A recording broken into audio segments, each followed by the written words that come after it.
कि कल हम लोगों ने देखा था, हम लोगों ने एक तरह से रिवीजन किया था कंप्यूटर्स के ऊपर, जो हम मेनली क्वेश्चंस पूछे जा सकते हैं, तो उनके ऊपर हम लोगों ने देखा था। आज हम लोग उन्हीं से रिलेटेड क्वेश्चंस सॉल्व करते हैं, ठीक है। तो जनरेशन्स ऑफ कंप्यूटर कल जो हम लोगों ने देखा था, तो उसके पार्ट हम लोग देखते हैं। सबसे पहले जैसे कि इसमें वैक्यूम ट्यूब से एआई तक, इन्वेंटर्स, ईयर, टेक्नोलॉजी, इन सारे क्वेश्चंस का वेटेज जो होता है वो बहुत ज़्यादा हाई होता है एसएससी में ज़्यादातर। तो पहला क्वेश्चन अगर देखें, एनियाक का पूरा नाम क्या है? ENIAC, electronic numerical integrator and computer, electronic numerical integration and calculator, electrical numerical integrator and computer, electronic network integration and calculator. तो इसका सही आंसर है electronic numerical integrator and computer, ठीक है। तो साथ ही साथ इसका देखते चलते हैं इसके और भी डिटेल्स के बारे में, जो इसका एक्सप्लेनेशन होगा उसके बारे में। तो ENIAC, electronic numerical integrator and computer, first generation का सबसे फेमस कंप्यूटर था ये। 1945 में जॉन मॉशले और जे प्रेस्पर एकर्ट ने यूनिवर्सिटी ऑफ पेंसिल्वेनिया में बनाया था इसको, ठीक है। तो इसमें अगर कोई पूछता भी है कि फ़र्स्ट कंप्यूटर कहाँ पे बना था, तो यूनिवर्सिटी ऑफ पेनिसिल्वेनिया आप बोल सकते हैं। ये वैक्यूम बेस्ड होता था। ये 18,000 वैक्यूम ट्यूब्स यूज़ करता था, और एक रूम में जितना बड़ा था, एक रूम का साइज़ का था ये बेसिकली, ठीक है। और ये इसका सिर्फ 5,000 एडिशंस पर सेकंड कर सकता था। तो ये IBPS CWE-IT ऑफिसर 2018 के जो पेपर आया था उसके पैटर्न से मिलता जुलता क्वेश्चन है। तो इस तरह के क्वेश्चंस आते हैं, ठीक है। अब अगले क्वेश्चंस पे चलते हैं। तो पहली जनरेशन के कंप्यूटर में कौन सी टेक्नोलॉजी यूज़ होती थी? तो पहली जनरेशन मतलब first generation, transistor, integrated circuit, vacuum tubes, micro processor. कल हम लोगों ने पढ़ा था कि वैक्यूम ट्यूब्स जो है उनके बेस पे हम लोगों का फर्स्ट जनरेशन ऑफ कंप्यूटर्स था, जैसे कि एनियाक, राइट। तो फर्स्ट जनरेशन 1940 से लेके 1956 तक का था। तो अच्छा, आप यहाँ पे देख रहे होंगे कि 1945 में एनियाक बना, और फर्स्ट जनरेशन 1940 से 1956 तक का था। तो एनियाक फर्स्ट जनरेशन का एक सबसे पॉपुलर टाइप ऑफ कंप्यूटर है, ये फर्स्ट कंप्यूटर नहीं है, ठीक है। अच्छा, अब अगर हम लोग आगे बढ़ते हैं, तो वैक्यूम ट्यूब यूज़ होती है फर्स्ट जनरेशन ऑफ कंप्यूटर्स में जो होती थी, ठीक है। ये ग्लास ट्यूब्स थे जिनमें से इलेक्ट्रॉन्स फ्लो करते थे। कल हमने इसको डिस्कस किया था कि इलेक्ट्रॉन्स फ्लो करते थे, बहुत बड़ा हीट प्रोड्यूस होता था, इससे बहुत ज़्यादा हीट प्रोड्यूस होता था। इसलिए इन कंप्यूटर्स को एसी कूल्ड रूम्स की बहुत ज़्यादा आवश्यकता होती थी। एनियाक, यूनिवैक 1 इस जनरेशन के एग्जाम्पल्स हैं, ठीक है। ये फर्स्ट कंप्यूटर्स नहीं है, ये एग्जाम्पल्स हैं। पावर कंजम्पशन भी इनमें बहुत ज़्यादा होता था। तो ये एसएससी सीजीएल कंप्यूटर अवेयरनेस 2019 के पैटर्न पे ये क्वेश्चन जो है फॉर्म किया गया था, ठीक है।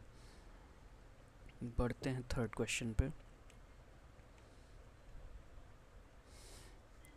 ट्रांजिस्टर्स का इन्वेंशन कब और किसने किया? तो ऑप्शंस है हमारे पास। 1947 में हुआ था William Shockley, 1951 John Bardeen MIT में, Bell Labs MIT, 1940 Alan Turing, Bletchley Park, या फिर 1955 में जैक किल्बी टेक्सास इंस्ट्रूमेंट्स में। तो इसका सही आंसर है दोस्तों 1947 में ये हुआ था। विलियम शॉकले, ये बेल लैब्स में इसको बनाया गया था। ये कल हम लोगों ने डिस्कस भी किया था जब हम लोग देख रहे थे कि किस जनरेशन ऑफ कंप्यूटर्स में जो है हम लोग किन पर्सनालिटीज़ को याद रखेंगे।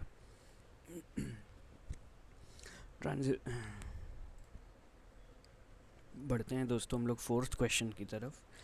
इंटीग्रेटेड सर्किट आईसी का इन्वेंशन किसने किया था? तो हमारे पास जो ऑप्शंस हैं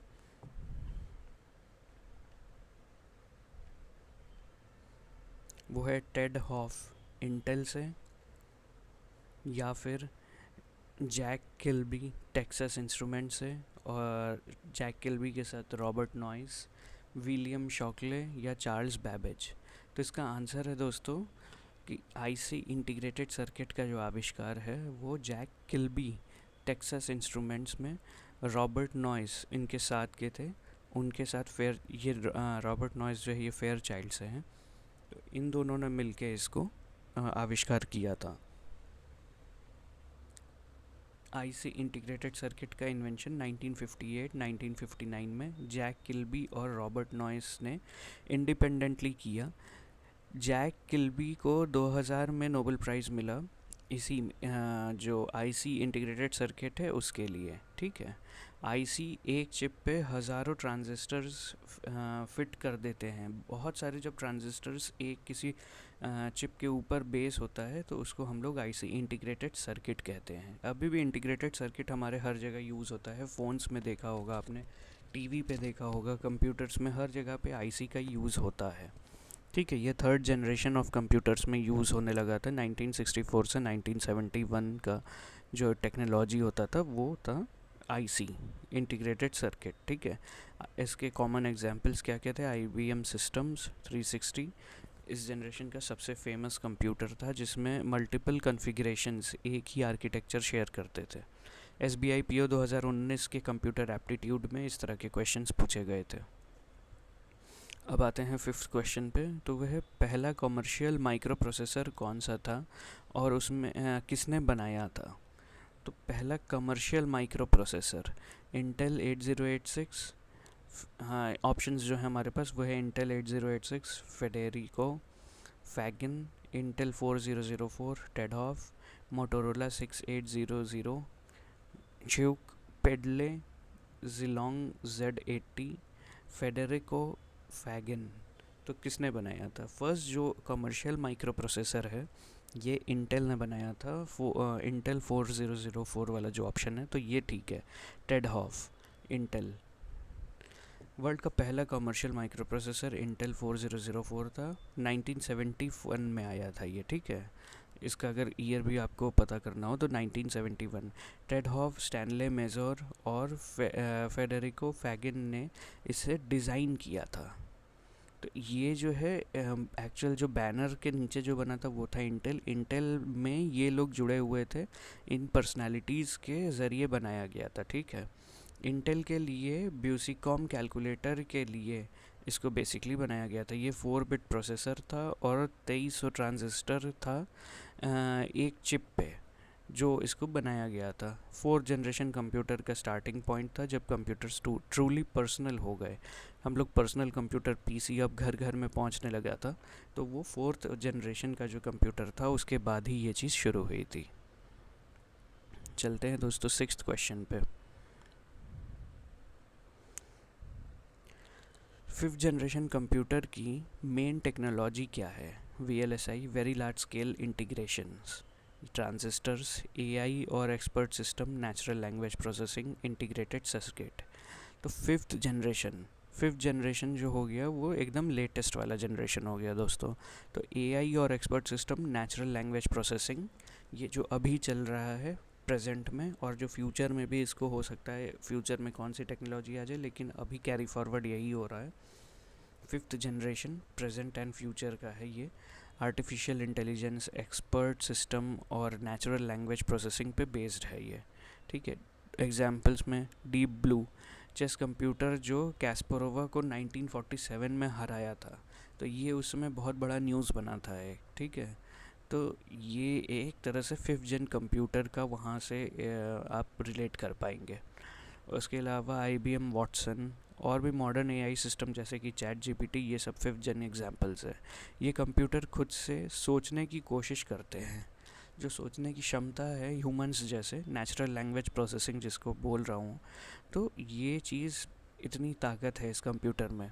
मशीन लर्निंग और न्यूरल नेटवर्क यूज़ करता है ये, जैसे कि अभी बोला मैंने, तो ये यूज़ करता है। SSC CHSL 2022 के नॉलेज कंप्यूटर पैटर्न पे ये आधारित क्वेश्चन है।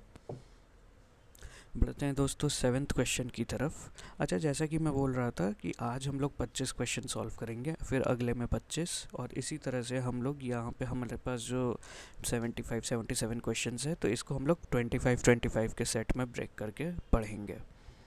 तो बढ़ते हैं सेवेंथ क्वेश्चन की तरफ। तो यूनिवैक वन कब बनाया गया था और ये कौन सी जनरेशन का था? तो 1943 में, जो एकदम न्यू जनरेशन था, ज़ीरो जनरेशन कह सकते हैं। 1951 first generation, 1960 second generation, 1971 third generation. तो इसका आंसर है 1951 फर्स्ट जनरेशन का कंप्यूटर यूनिवैक वन। हम लोगों ने ऊपर भी पढ़ा था इसके बारे में, राइट। एक्सप्लेनेशन अगर आप इसका देखना चाहें तो UNIVAC one universal automatic computer, तो ये जो है 1951 में कमर्शियल यूज़ के लिए पहला कंप्यूटर था। इसके भी एकर्ट मॉशले ने बनाया था इसको भी, यूनिवैक वन को भी, ठीक है। यूएस सेंसस ब्यूरो ने इसे ख़रीदा और 19 मतलब यहाँ से जब यूएस सेंसस ब्यूरो ने यूज़ किया तो कमर्शियल यूज़ होने लगा एक तरह से कंप्यूटर्स का, तो इसीलिए इसको बोल रहा है फर्स्ट कमर्शियल यूज़ के लिए जो पहला कंप्यूटर था वो है यूनिवैक वन। प्रेसिडेंशियल इलेक्शन में ये यूज़ किया गया था, ठीक है। तो ये फर्स्ट जनरेशन का पार्ट था क्योंकि वैक्यूम ट्यूब्स इसमें यूज़ होते थे। यूनिवैक वन तो IBPS PO प्रीलिम्स के 2018 के जो क्वेश्चन थे उसके पैटर्न पे ये बेस था। IBM सिस्टम 360 कौन सी जनरेशन का कंप्यूटर है? तो IBM सिस्टम 360 हम लोगों ने पढ़ा था थर्ड जनरेशन ऑफ कंप्यूटर से, क्योंकि इसमें इंटीग्रेटेड सर्किट्स का यूज़ हो रहा है। अभी हम लोगों ने देखा था कि IC का यूज़ हुआ तो बहुत सारे उसमें चिप्स जो है लगे थे, एक चिप के ऊपर बहुत सारे ट्रांजिस्टर्स वगैरह लगाए गए थे। तो ये हो गया IBM सिस्टम 360 कौन सी जनरेशन का कंप्यूटर था? तो ये थर्ड जनरेशन कंप्यूटर था। इसका लैंडमार्क कंप्यूटर था, इसमें इंटीग्रेटेड सर्किट यूज़ होते हैं। इसका अगर IBM अगर आपको दिखता है तो मतलब कि उसमें ICs का रोल होगा, ठीक है। इसका आप पढ़ सकते हैं, इसका एक्सप्लेनेशन भी पूरा है। ये SBI क्लर्क मेन 2021 के पैटर्न पे आधारित है। अब बढ़ते हैं नाइन्थ क्वेश्चन की तरफ। कौन से डिकेड में पर्सनल कंप्यूटर्स घर घर पहुँचे? कब हम लोग इसको सबसे ज़्यादा जो है यूज़ में आना शुरू हुआ? तो वो इसमें जो भी ऑप्शंस है वो है 1960s, 1970, 80s, 50s कब के थे? तो इसका जो आंसर है वो है 80s में सबसे ज़्यादा ये सबसे जो है घर घर पहुंचना शुरू हुआ एक तरह से। पर्सनल कंप्यूटर घर घर पहुँचे। IBM का ये रोल था। IBM PC लॉन्च हुआ था। एप्पल 2 1977 में आया था, लेकिन मास एडॉप्शन जो हुआ था वो 1980s में ही शुरू हुआ था। आ तो गया तो लॉन्च तो हो गया था, बट जो इसका मेजर यूज़ होना शुरू हुआ था वो 1980s में ही शुरू हुआ था, ठीक है। तो इसमें विंडोज़ 1.0 आ गया था उस समय। इंटेल 4004 शुरू हो चुके, फोर्थ जनरेशन के माइक्रो प्रोसेसर ने PCs को अफोर्डेबल भी बना दिया था, क्योंकि उसमें जो है वैक्यूम ट्यूब्स और उस तरह के हेवी जो इक्विपमेंट्स थे वो नहीं लगते थे। तो इस रिवॉल्यूशन को माइक्रो कंप्यूटर रिवॉल्यूशन कहते हैं। तो अगर पूछा जाए माइक्रो कंप्यूटर रिवॉल्यूशंस के बारे में भी कि कब आया था, तो वो आप बता सकते हैं कि 1980s का जो समय था, उस समय जब आप देख लीजिएगा किस टाइम फ्रेम में 1980s आ रहा है तो उसी का जो ड्यूरेशन है उसको पूरा इसमें आ जाएगा। RBI assistant 2020 computer awareness pattern पे ये पूरा क्वेश्चन जो है बेस है, ये उस समय पूछा गया था। अब बढ़ते हैं अगले पे, 10th पे। तो वैक्यूम ट्यूब्स और ट्रांजिस्टर में सबसे बड़ा फ़र्क क्या था? इसका डिफ्रेंशिएशन मतलब पूछ रहा है फर्स्ट जन एंड सेकेंड जन के बीच में। स्पीड में कोई फ़र्क नहीं था। ट्रांजिस्टर्स छोटा, तेज़, कम बिजली यूज़ करता था और रिलायबल था। वैक्यूम ट्यूब ज़्यादा रिलायबल था। ट्रांजिस्टर सिर्फ मिलिट्री यूज़ के लिए लिया जाता था। ट्रांजिस्टर छोटा, तेज़, कम बिजली यूज़ करता था और रिलायबल था। तो इसका आंसर मेनली ये है। ट्रांजिस्टर्स आप देख ही रहे होंगे, वैक्यूम ट्यूब्स तो बड़े टेक्नोलॉजी हो गए, मतलब उसके लिए बहुत ज़्यादा एरिया चाहिए, बट ट्रांजिस्टर्स हो जाते हैं तो छोटे, उसमें काम में ही हो जाता है उसका। तो ट्रांजिस्टर छोटे, तेज़, कम बिजली यूज़ करता था और रिलायबल था।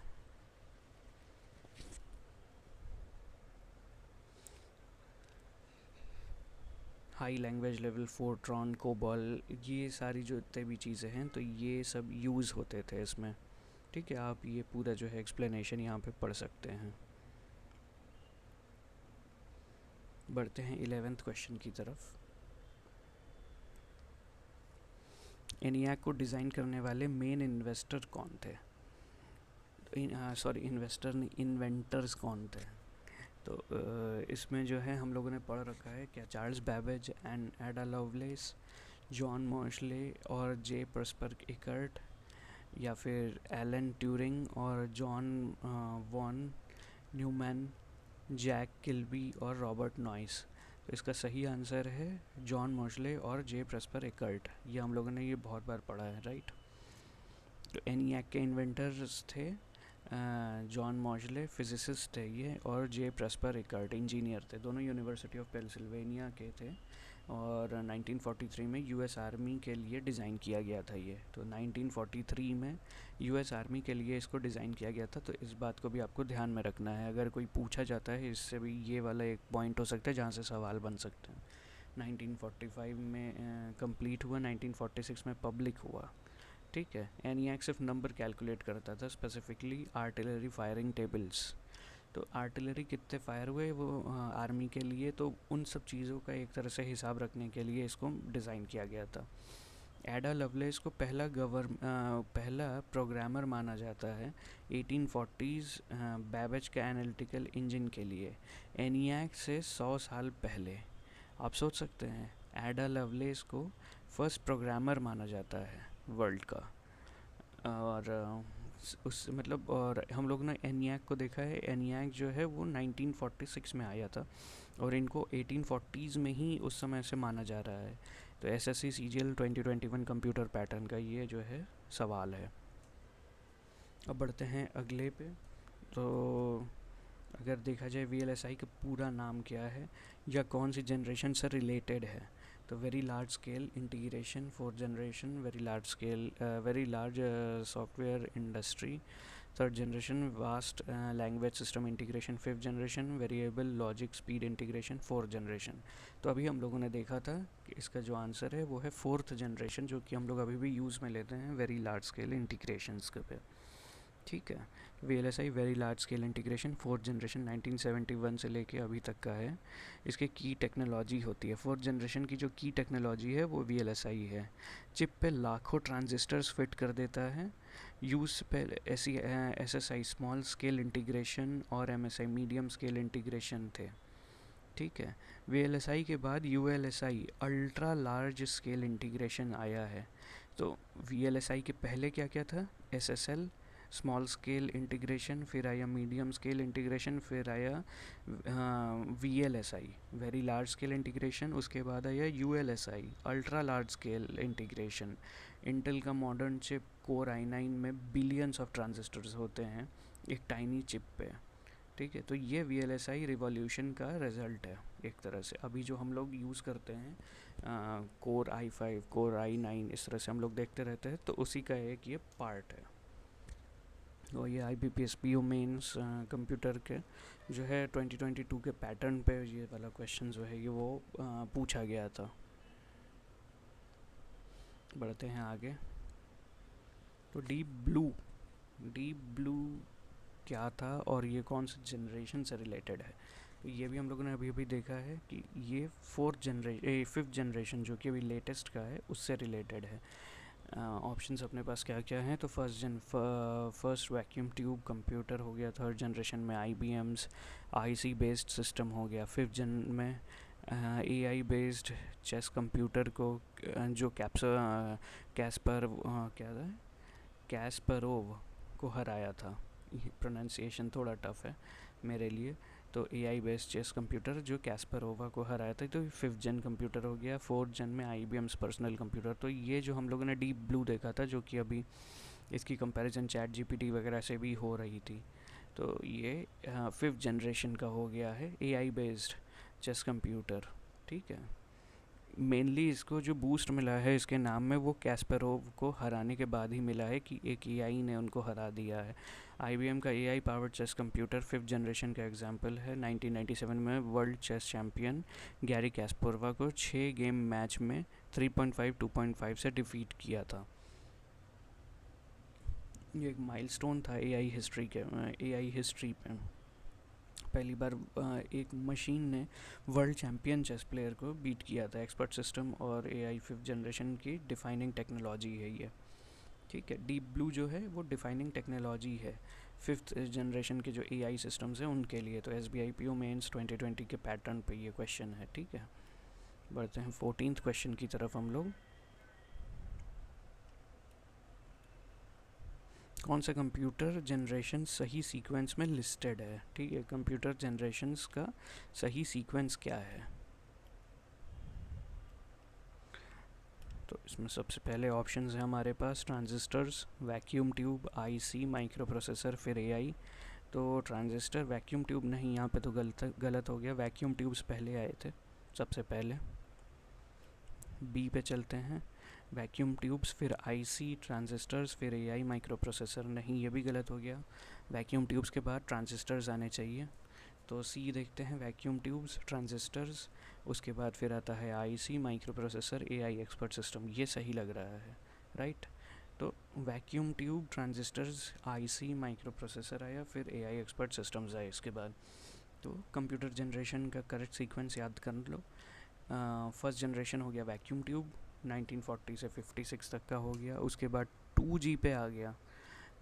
जो सेकेंड जनरेशन आता है, सेकेंड जनरेशन में ट्रांजिस्टर्स आ गए 1956 से 64 तक के लिए।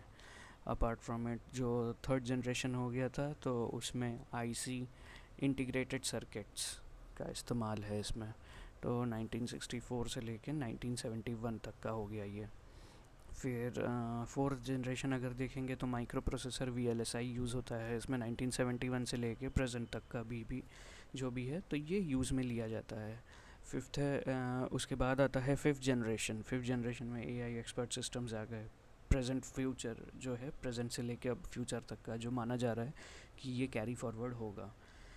तो ये है, ट्रिक याद रखना, वैक्यूम ट्यूब का transistor, IC, micro processor, AI से दोस्तों की पहचान है। VTIMPA, मतलब ये आप एक बार अपने लॉजिक से भी सोचोगे तो वैक्यूम ट्यूब्स आया, उसके बाद ट्रांजिस्टर आया, उसके बाद जो है IC आया, उसके बाद जो है हम लोग देखेंगे माइक्रो प्रोसेसर आया, IC, माइक्रो प्रोसेसर, फिर AI से AI आया, ठीक है। तो ये पूरा पैटर्न है, vacuum tube, transistor, IC, micro processor, AI, expert systems, ठीक है। बढ़ते हैं दोस्तों 15th क्वेश्चन की तरफ। PDP-11 कौन से टाइप का कंप्यूटर था? Super computer, main frame computer, mini computer, personal computer. ये हम लोगों ने कल भी देखा था इसके बारे में, मिनी कंप्यूटर था ये, ठीक है। PDP-11 एक मिनी कंप्यूटर था। डिजिटल इक्विपमेंट कॉरपोरेशन DEC ने बनाया था इसको 1970s में, ठीक है। मिनी कंप्यूटर मेन फ्रेम से छोटे और माइक्रो कंप्यूटर से बड़े होते हैं। मतलब बहुत बड़े ये सिस्टम कंप्यूटर्स जो होते हैं, बहुत बड़े जो ऑर्गेनाइजेशन लेवल पे, तो उनसे छोटे होते हैं। और एकदम छोटा जो सिस्टम आता है माइक्रो कंप्यूटर, उससे बड़ा होता है। PDP सीरीज़ मतलब कि प्रोग्राम्ड डेटा प्रोसेसर। PDP का मतलब हो गया है प्रोग्राम्ड डेटा प्रोसेसर। तो वो हो गया यूनिक्स ऑपरेटिंग सिस्टम के डेवलपमेंट में बहुत इम्पॉर्टेंट रोल प्ले किया था इसने, ठीक है। यूनिक्स ओरिजिनली PDP-7 पे लिखा गया था, फिर PDP-11 पे। ऐसे ही इसके जो वैक्स 11 780 भी एक famous micro computer mini computer था, ठीक है। तो हो सकता है आपसे पूछा जाए कि वैक्स 11 780 जो है ये क्या था, मिनी कंप्यूटर था, माइक्रो कंप्यूटर था, क्या था? तो ये मिनी कंप्यूटर था एक, ठीक है। RBI grade B 2021 computer awareness pattern पे ये क्वेश्चन जो है बेस्ड था।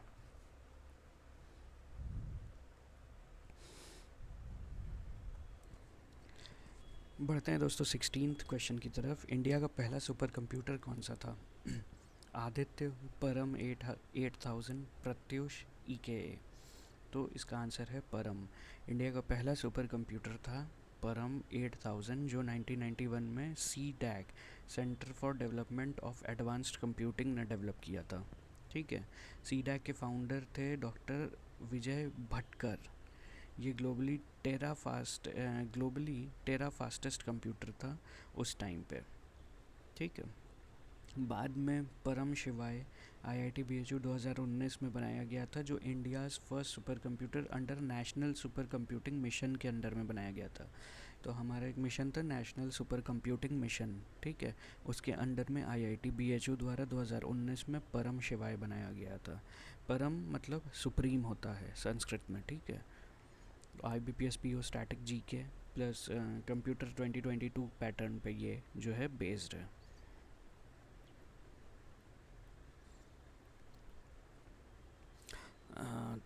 17th क्वेश्चन को देखते हैं। थर्ड जनरेशन के कंप्यूटर्स में क्या नया आया पहले जनरेशन के कंपैरिजन में। ठीक है, थर्ड जनरेशन के कंप्यूटर्स में तो पहली बार इलेक्ट्रिसिटी का यूज़ हुआ, ये गलत है। IC चिप्स आए, साइज़ और फर्दर रिड्यूस हुआ, तो ये सारे जो पॉइंट्स हैं। मल्टीटास्किंग पॉसिबल हुआ उसके बाद जो है माउस और कीबोर्ड शुरू हुए थे। ट्रांजिस्टर्स आए थे, वैक्यूम ट्यूब्स आए थे, हटाए गए थे। ट्रांजिस्टर्स आए और वैक्यूम ट्यूब्स हटाए गए। IC चिप्स आए, साइज़ और फर्दर रिड्यूस हुआ, मल्टीटास्किंग पॉसिबल हुआ, माउस और कीबोर्ड शुरू हुए। चलिए फोर्थ ऑप्शन भी देख लेते हैं, ऐसे तो लग रहा है कि B होना चाहिए।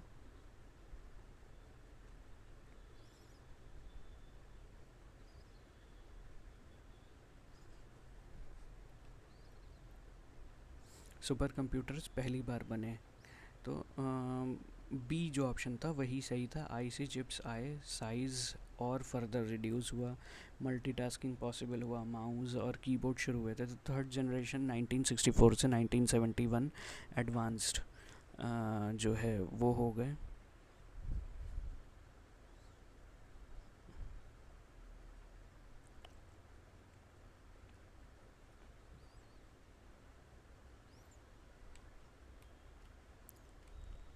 ठीक है, तो थर्ड जनरेशन 1964-1971 एडवांसमेंट हो गया। इंटीग्रेटेड सर्किट यूज़ होने लगे। Jack Kilby and Robert Noyce, इनका जो जिक्र होता है वो थर्ड जनरेशन से होता है। साइज सिग्निफिकेंटली रिड्यूस हुआ था। Apart from it multitasking OS जो है वो आ गए थे, और हाई लेवल लैंग्वेज जैसे बेसिक, फोर्ट्रॉन, कोबॉल, ये सारी चीज़ें आ गई थी उस। बढ़ते हैं दोस्तों 18th जो हमारा था क्वेश्चन उसकी तरफ। तो कौन सा सुपर कंप्यूटर इंडिया में IIT BHU वाराणसी में बनाया गया था, तो ये अभी हम लोगों ने डिस्कस किया था, परम शिवाय। ठीक है, तो परम शिवाय IIT BHU वाराणसी में इंस्टॉल किया गया 2019 में। ये national super computing mission NSM के अंडर जो है इंडिया का पहला सुपर कंप्यूटर था जो IIT में लगाया गया। 833 टेराफ्लॉप्स की पीक कंप्यूटिंग कैपेसिटी थी। NSM का गोल है इंडिया में 70 सुपर कंप्यूटर्स इंस्टॉल करना। सी डैक ने इसे डिज़ाइन किया था। ठीक है, और वाराणसी के स्टूडेंट्स के लिए ये एक प्राउड फैक्ट है। लोकल IBPS लोकल जो होते हैं और IBPS कंप्यूटर अवेयरनेस जो क्वेश्चंस हैं, तो उनके लिए ये जो है इम्पॉर्टेंट क्वेश्चंस है एक तरह से। ठीक है, बढ़ते हैं 19th क्वेश्चन की तरफ। तो सेकेंड जनरेशन कंप्यूटर में कौन सी प्रोग्रामिंग लैंग्वेज पहली बार आई थी। पाइथन और जावा, फोर्ट्रॉन और कोबॉल, HTML और CSS, असेंबली लैंग्वेज पहली बार। तो देखते हैं क्या है इसका आंसर। तो इसका आंसर है फोर्ट्रॉन और कोबॉल। ठीक है, सेकेंड जनरेशन 1956-1964 में पहली बार हाई लेवल लैंग्वेज आई फोर्ट्रॉन, फार्मूला ट्रांसलेशन। ठीक है, और साइंटिफिक कैलकुलेशंस के लिए 1957 में IBM ने बनाया था इसको। COBOL common business oriented language हो गया, बिजनेस डेटा प्रोसेसिंग के लिए 1959 में इसको यूज़ किया गया था। फर्स्ट जेन सिर्फ मशीन लैंग्वेज, बाइनरी ज़ीरोज़ और वन से यूज़ होता था, और असेंबली लैंग्वेज में यूज़ करता था इसको। और apart from it high level language आने से प्रोग्रामिंग और इजी हो गई थी कंपेयर टू जो फर्स्ट जनरेशन था उसमें।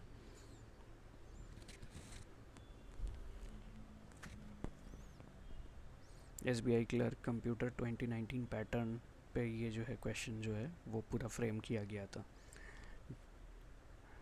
20th क्वेश्चन देखते हैं। जॉन वॉन न्यूमैन का कंप्यूटर साइंस में क्या कंट्रीब्यूशन था? जॉन वॉन न्यूमैन, उसने ट्रांजिस्टर्स इन्वेंट किए, उन्होंने स्टोर्ड प्रोग्राम कॉन्सेप्ट दिया, CPU मेमोरी आई इनपुट आउटपुट का बेसिक आर्किटेक्चर, उन्होंने IC बनाया, उसने ENIAC ऑपरेट किया, सिर्फ क्या किया था?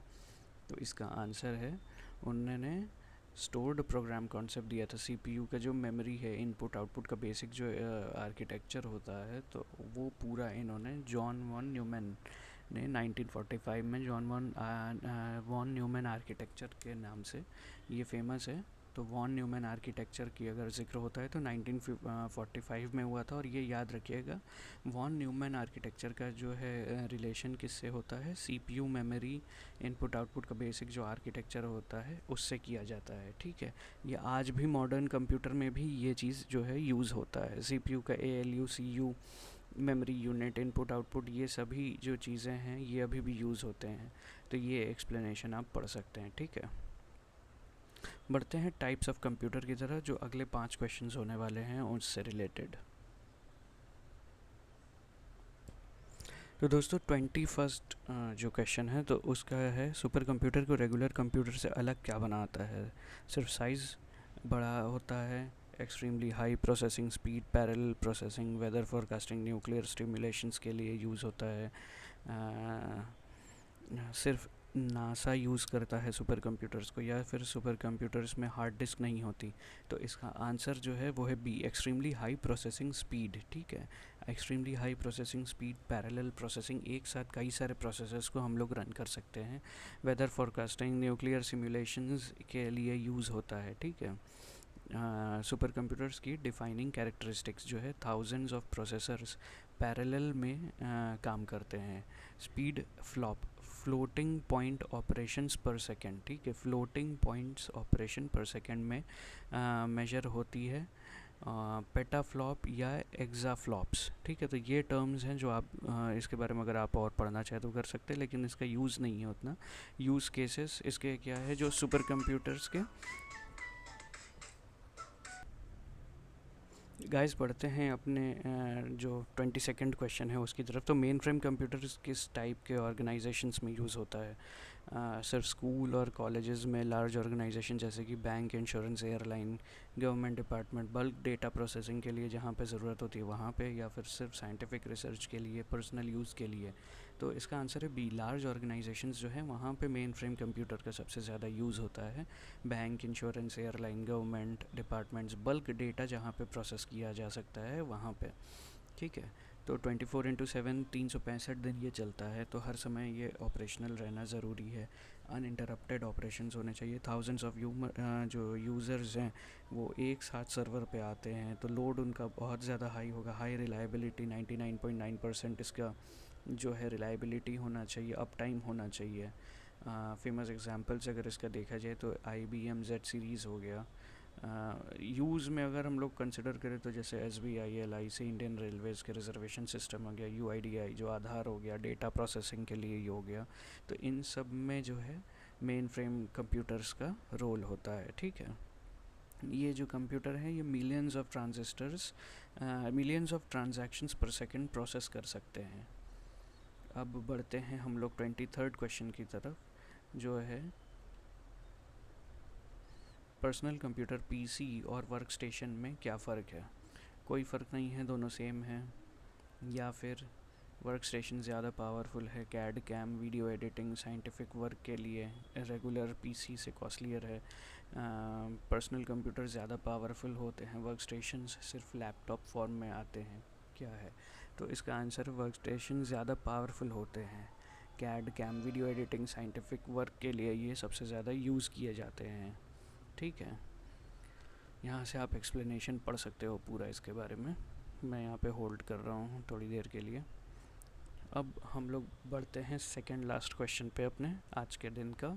वो है टैबलेट और लैपटॉप में क्या प्राइमरी डिफरेंस होता है? तो ये सब बहुत मीडियम क्वेश्चन है, आने के चांसेस कम है, और बहुत हद तक हो सकता है कि ये चीज़ आपको पता भी हो, राइट। कोई फ़र्क नहीं है, दोनों एक ही हैं। Tablet primary touch screen based हैं, detachable no physical keyboard laptop है।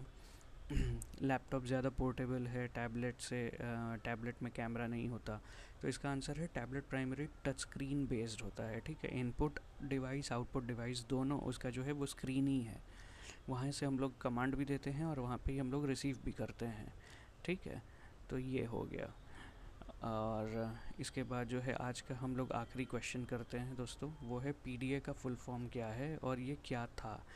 Personal digital assistant, public data analyser, portable desktop application, या फिर पैरेलल डेटा आर्किटेक्चर। तो इसका आंसर है personal digital assistant, handled organiser जो कॉन्टैक्ट्स कैलेंडर मैनेज करता था, ठीक है। पीडीए ये है, जब हम लोग के फ़ोन्स उतने ज़्यादा पावरफुल नहीं थे तो उसके पहले पेजर वगैरह चलता था, तो ये उसी के में से एग्जांपल्स हैं। तो ये आज के सारे क्वेश्चंस हो गए हैं दोस्तों।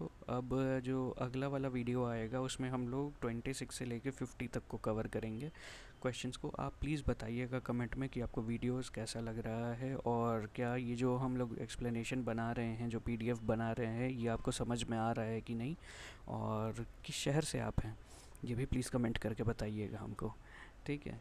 थैंक यू वीडियो को देखने के लिए। Bye bye.